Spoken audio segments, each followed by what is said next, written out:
এই আজকে আমি ঠিক করেছি একটা অটোওয়ালাকে খেপাবো।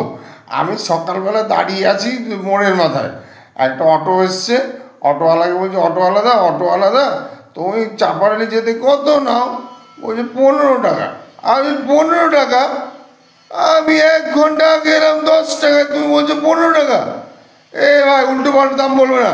বলছে উল্টো পাল্টা দাম মানে যা দাম সেটাই বলছি, 15 টাকা দাম 15 টাকাই বলছি।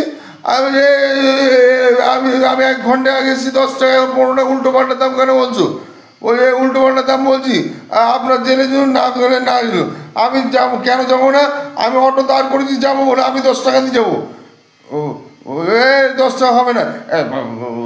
অটো মেনে যাবেন 10 টাকা, চলো না। আমি তো যাবো না, তুমি যাও তো। আমি